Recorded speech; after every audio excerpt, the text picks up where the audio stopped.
this video, the beater Bimmer lives, and then it dies, and then it lives again, and then it dies, and then it lives. And we do burnouts.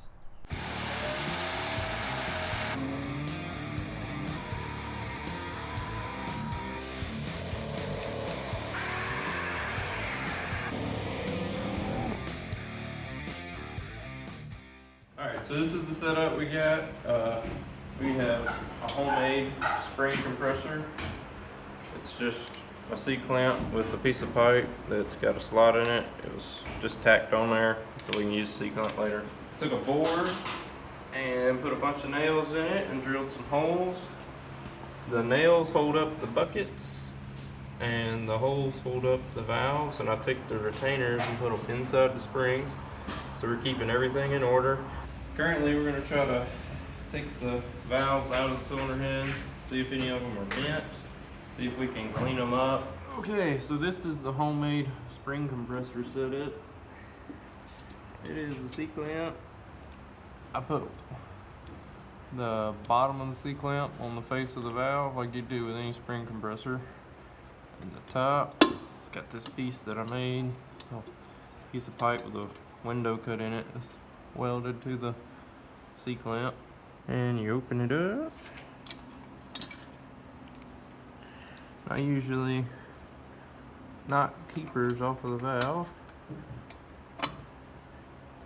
and get them out of the way, and if they're not going to grab, they're out of the way enough, just let off on it and get the keepers out after I get the spring compressor off. You can pull the whole thing out with a magnet. Set that on the table. Push the valve through the bottom. Uh-oh, that one's stuck. Of course, the first one we video is stuck. There it is. That might be bent or something if it's stuck. Oh yeah, I think it's bent. Let's see.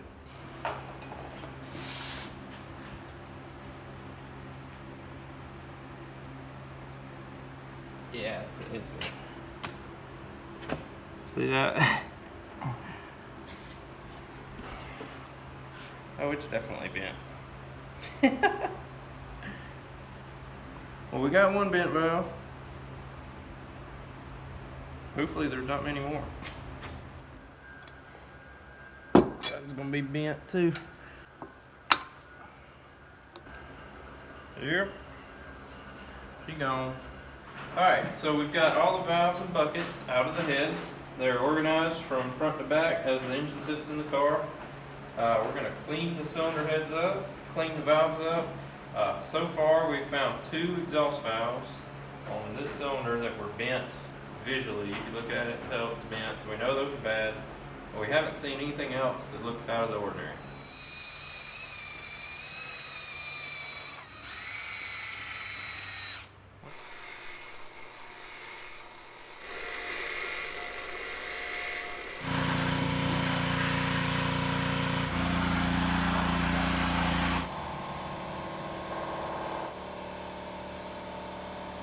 So what we're doing now is we're checking to see how many valves we have that are bent, and we're just sticking them in the valve grinder, putting them on here, and spinning them like this, and you can tell that that is a good valve.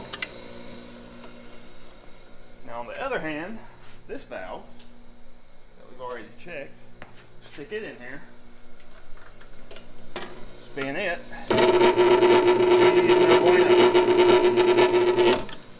so far we've only found 2 that are bent, and I think that's all we're going to find, but we got a couple more to check on the exhaust, and then we'll look at the intake. The 2 exhaust valves were the only bent valves that we could find, but we still needed a piston also. So we took a trip down to Mobile to the pull-apart junkyard to pull out another M62 engine from a 740i. We were able to salvage the valves and piston we needed, plus it gave us an extra motor for parts down the road. So after salvaging a good piston from our junkyard motor, we installed total seal rings and got the pistons ready to go into our freshly sleeved block. So this is the setup we have. I have a drill that's hooked up to a super cheap Amazon ring filer, and I hook it up like that. Take my ring, pull it against the stops, that squares it up, and then squish it.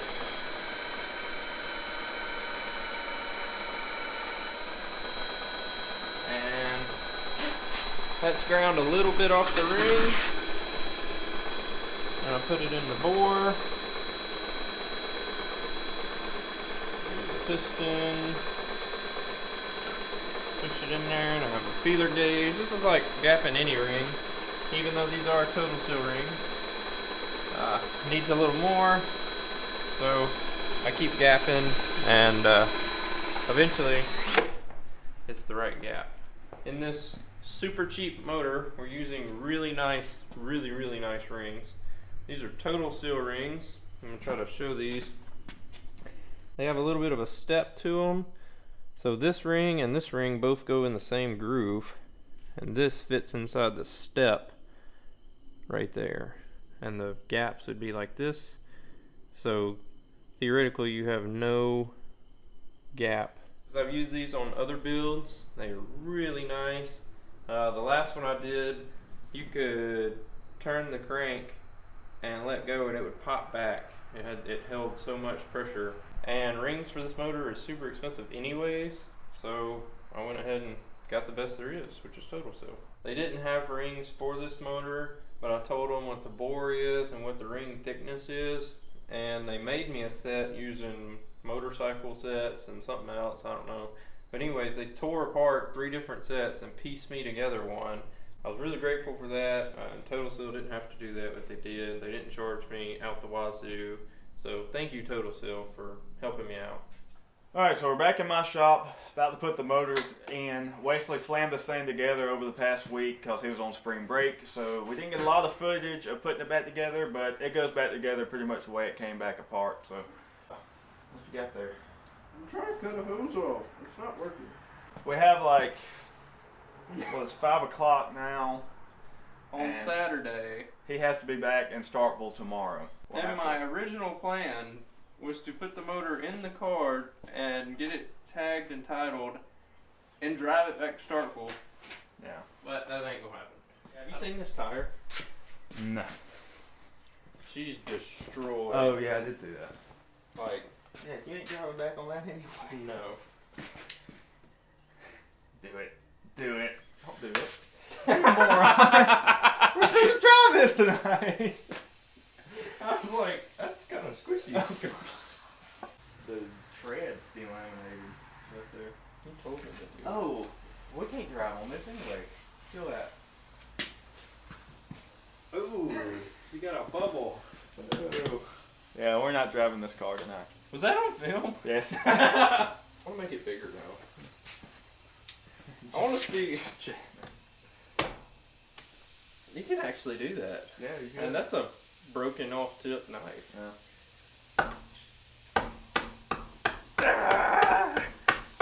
You're going to slip and slice your hand open. That's what you get, car. Start going back now. Alright, hold up. I can't go back. And The bottle is up against the lumber. oh, back. Oh.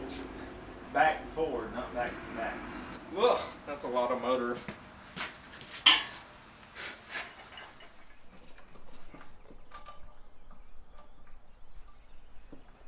Alright, so it's been like 4 hours. We're just literally 4 hours just to do exhaust. Yeah, we're just now tightening the last exhaust stud, which we had to put a wobbler and a 90 degree and 2 extensions on. It's terrible. And it's right now we had to put a double nut on it to put the stud in. And we'll have to take the second nut off and tighten up the nut that's going to be staying. So, Uh-oh. What? What was that? that was the stud. No, it wasn't. Was too. What? So even though it was double nutted, both nuts started spinning on the stud, and about 2 threads of engagement, it just pulled right out. So, now what are we gonna do? We're gonna weld the nut to it and make it a bolt. Yeah.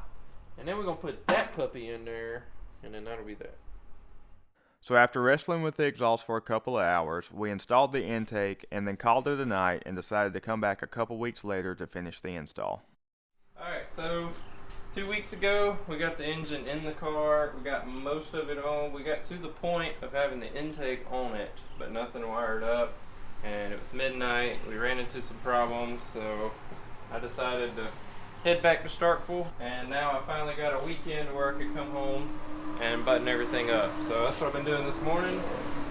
We're gonna try to crank it at this point because I think it's got everything it needs to crank, and I don't want to spin it over and have a problem occur and then have to take all this stuff back out to fix it. So now we're gonna try to crank it.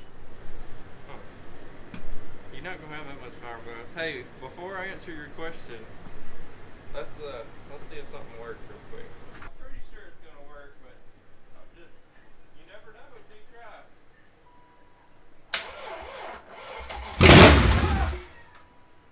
It worked. It tried. Hold up, let me try again.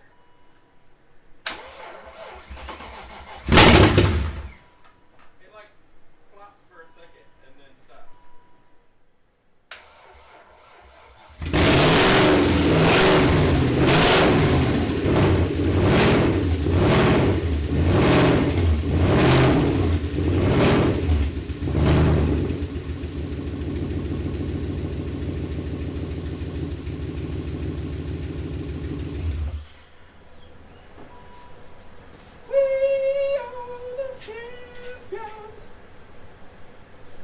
Sounded like it had dead miss in it.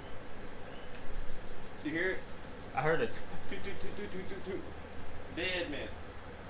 Which I did use old spark plugs. We tried both the original belt and the belt off of our parts engine, and neither one of them wanted to go on. So Wesley decided that he needed to stretch it to make it fit. It stretched a little. Oh my gosh. Maybe this wasn't a bad idea.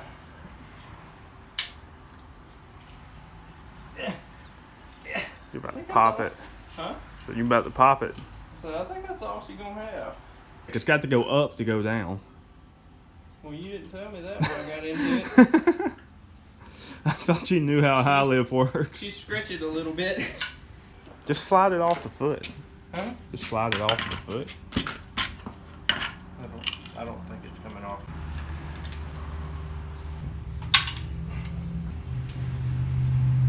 There you go.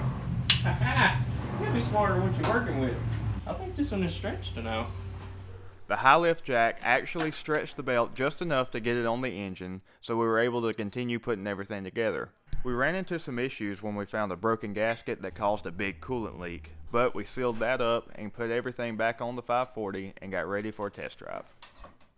Alright, well, if the clutch and all that works, this will be the first time the car has ever moved under its own power. Well, at least while I owned it.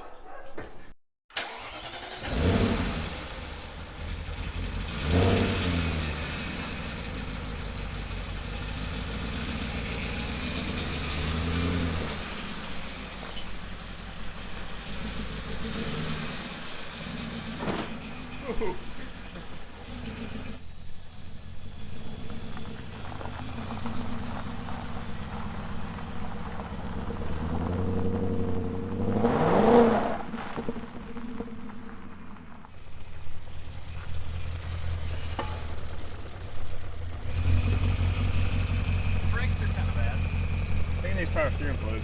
Yeah, it does. Probably still has some bad gas in it. Yeah, it's not running quite. Safety first. Especially in this thing. Third. Here we go. We're gonna try to drive it around. Everything is ticking and tacking. It's kind of weird. No, little grind. It says service engine soon. Yeah. Second gear needs a synchronizer bad.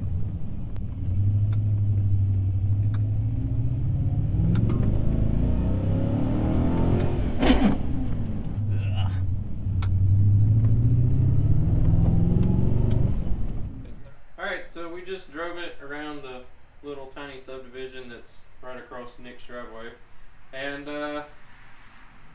it drives semi okay. It's got a dead miss, so if you get on it, it's just.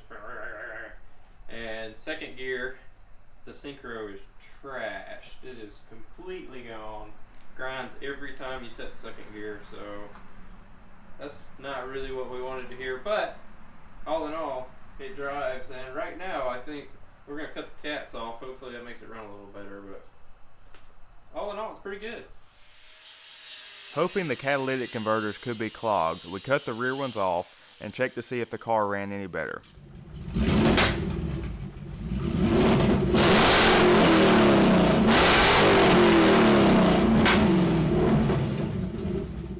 After that didn't work, we decided to walk away from this project for a while and come back in the spring to try again. Okay, so last time we were working on this car, it was a couple months ago, and it was late at night. The car wasn't running right. The second gear synchronizer is gone. It's trashed, and we were just kind of giving up because we put so much work into it, and I was so ready to drive it, and it just didn't happen. So now, a couple months later, I've come back. I put some spark plugs and coils on it, and it's running like a top.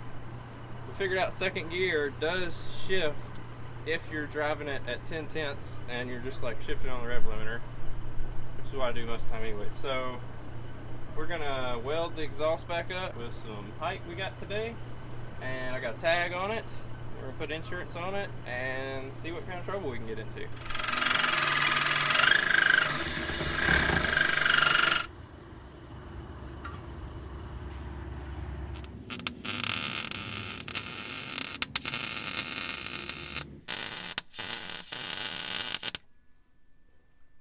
Alright, so just got done really poorly welding in some exhaust to take out the cats.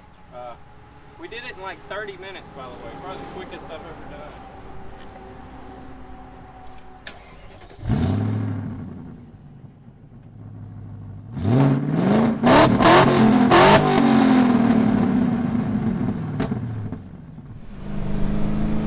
Dude, that's good. That's perfect. Yeah. Not loud at all.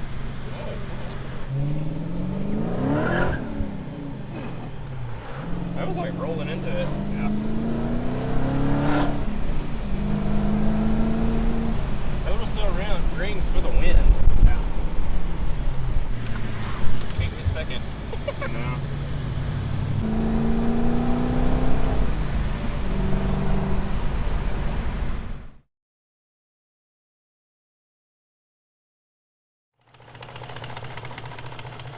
I don't know, that sounds like Chain slapping. Gotta spray oil everywhere.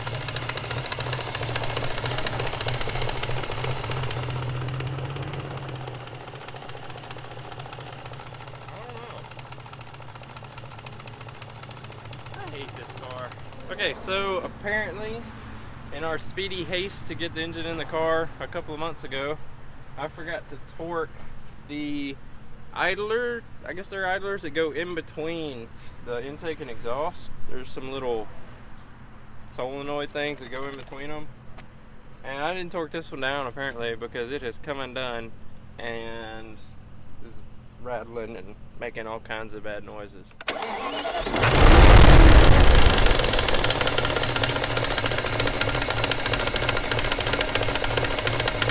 Not good. So hopefully wherever those nuts went down inside the engine, hopefully they didn't break anything else. We're gonna pull the valve cover off, throw some new nuts on it. If we find the nuts, great. If we don't, I'll just forget about them and we'll keep on trucking.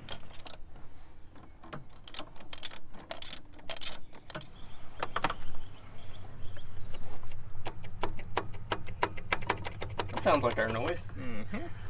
Well, as this car always does, we have ran into more problems. I think we have some footage of the little sheet metal piece that's got an O-ring on it that helps deliver the oil to this plunger. It is messed up, and our stud is messed up. So this is the part that is mangled up. Man, looks like something like shoved down in it or something. I don't That's know. this. Which, yeah, that part. Like a dowel.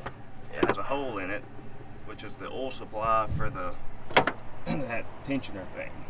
So now we're gonna try to get this plunger out, which I did successfully. You can see where the O-ring fit used to be. And there's not much left. Alright. But the head don't look bad. Nope, it doesn't. We might have lucked out. If we don't touch anything and none of these cams pop out of position, which they shouldn't, we can go to my house, get the other tensioner off of the other engine that we bought at Pull Apart, and maybe put this thing back together and have it running good enough to go do stupid stuff and do burnouts and break something else. Alright, there it is. It goes in there like that. So we have the studs that go in the head. We showed that on video. We don't have a way to put them in the head with the tensioner on it. So we're going to cut some slots in it with the Dremel so we can run them in with a screwdriver.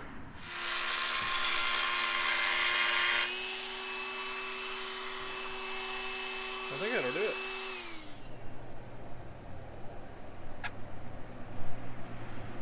These studs are supposed to be even with the cam studs because I looked at the other head.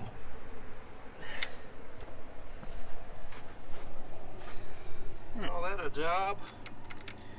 Not well done, but a job done. Alright, well, I think everything on the head is as it should be, so I'm going to put the valve cover on, put the coils back in, and should be ready to rock. So we were about to drive my 540, which we just got finished fixing. We're about to go drive it to a secret location and do mad burnouts, and right before I did that, the other side of the motor started ticking, same sound.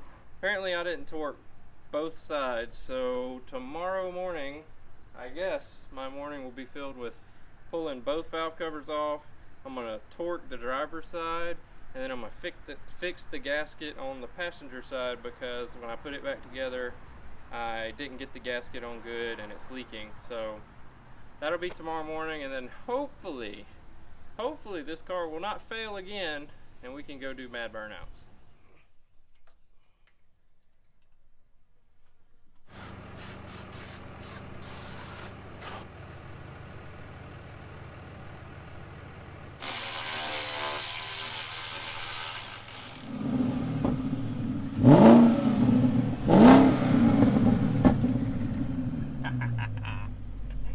Here she goes. Alright, so we're taking it for the third test drive. The third maiden voyage? Yes. We're really hoping that this time nothing else happens. But I do want to point something out about cars. Almost any project that you work on, there's going to be many unexpected things that happen that are usually very aggravating. So I wanted to come home, I wanted to drive my car that we ground so hard on in spring break, and I get here and we're grinding again. But the end result is something that I can enjoy and something I'm very proud to say that I built. I think in the end it was all worth it. So if this thing will just fail to fail one time and we can do a burnout, I will be happy and I can go back to Starkville a happy man.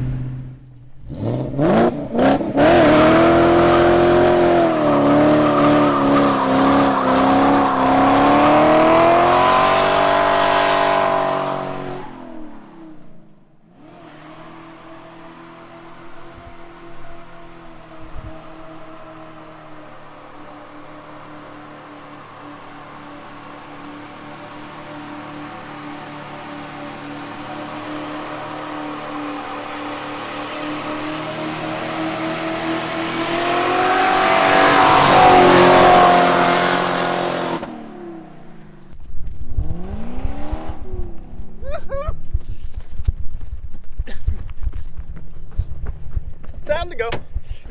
Doesn't need ATF in second. Oh my god. That was awesome. I think I'm fairly certain, I haven't seen the video, but I'm fairly certain that is the best Racing Rejects video, or Racing Rejects burnout we have ever done.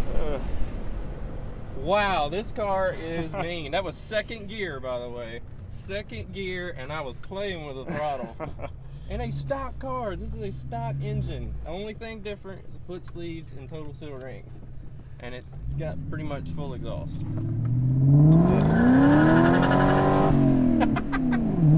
If we could just bank second, it would be awesome. Transmission is next. This thing is so much meaner than my old 540, and the only difference, other than gutted cats, is the total seal rings. So I told they're you, doing. Total seal rings are awesome. They're doing their job. Total seal, thank you so much. All right, we gotta just roll through. We'll just cruise through here like nothing happened. This is a very unassuming car. So Yeah, sure. we'll cruise through and just maybe we'll get some video of the black marks. Still a bit of haze. Oh, dude, those are burnt in. Oh my gosh. I wonder how those got there. Wow, whoever did those was like really melting some tires. Oh my goodness. Oh my goodness gracious. Oh yeah. Who knew? Unassuming 2000 BMW, not even an M5. Who knew that a 540 with no exhaust could do that? This car is awesome.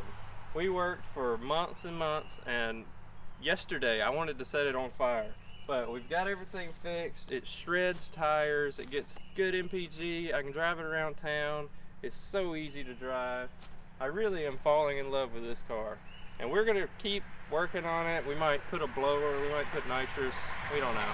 But if you want to see more on this car, subscribe to our channel and check us out on Instagram and Facebook at Racing Rejects. Oh, my hands are so cold.